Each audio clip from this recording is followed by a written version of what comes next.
May second branch na ang LS Lechon dito sa New Cabalan. Sila yung napudtripan natin sa Pag-asa Public Market. Nasa halagang 100 pesos, meron ka ng lechon with chowpan. O diba, sa murang halaga, makakakain ka na ng lechon. Kung gusto mo naman ng lechon belly roll, available din yan per kilo. Meron din silang whole lechon para sa mga events nyo. Bukod dyan, meron din silang kare-kare lechon, lechon paksiw, at chicharon bulaklak. Ito nga pala yung Facebook page nila. Message lang kayo. Kaya sa mga taga New Cabalan or malapit dito, hindi na kayo pupunta sa Pag-asa Public Market para matikman ng lechon dahil meron na sa inyo. Okay guys, nandito tayo ngayon sa New Cabalan Plaza. Dito sa may court, ayan yung court.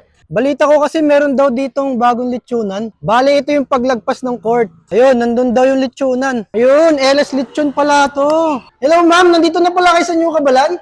Uy sir, ikaw pala. Meron na kaming bago dito ngayon sa New Cabalan, Calapate. Bukod sa Pag-asa, meron na tayong second branch ng LS Lechon. Dito yan sa number 43 Rizal Street, Purok 2, New Cabalan, Calapate. Lagpas lang ng plaza. Kaya sa mga taga New Cabalan, hindi nyo na kailangan pumunta ng Pag-asa para matikman ng LS Lechon.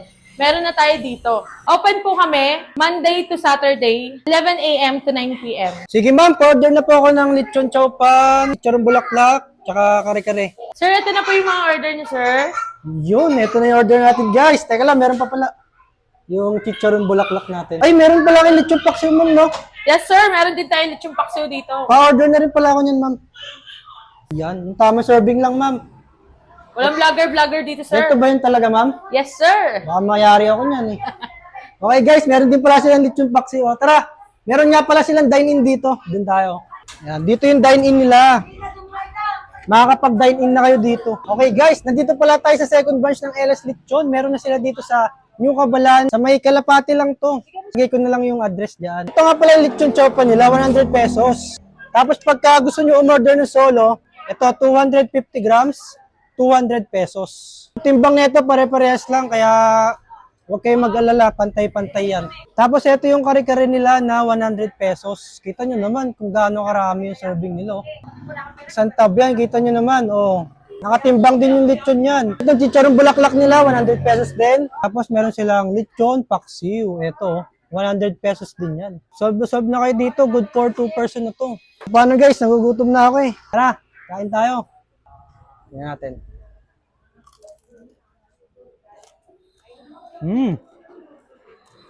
Napaka-crunchy. Bagong-bago. Ganun pa yung lasa. Ang lambot. Ang juicy.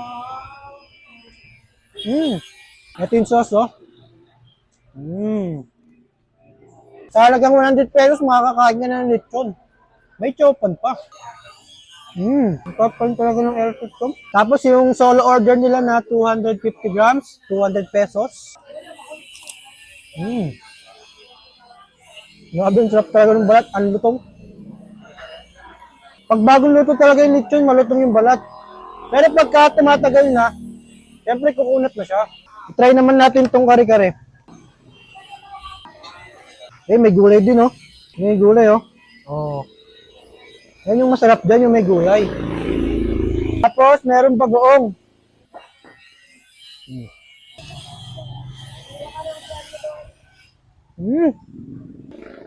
Wala kasi yung bagoong. Bagay na bagay din talaga yung lechon sa kare-kare. Sarap. Ito naman yung chicharon bulaklak. Natin na suka. Grabe yung suka nito. Masarap yung suka nila dito eh. Shout out! Masarap pala namin itong chicharon bulaklak.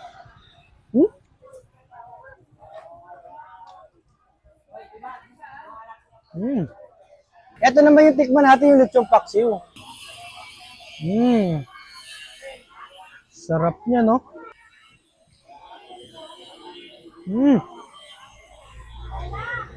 Sobrang lambot na lechon. Lasang malasa. Kaya sa mga taga New Cabalan or malapit dito, hindi na kayo pupunta sa Barangay Pag-asa para matikman nyo ang LS Lechon. Dahil meron na sila dito.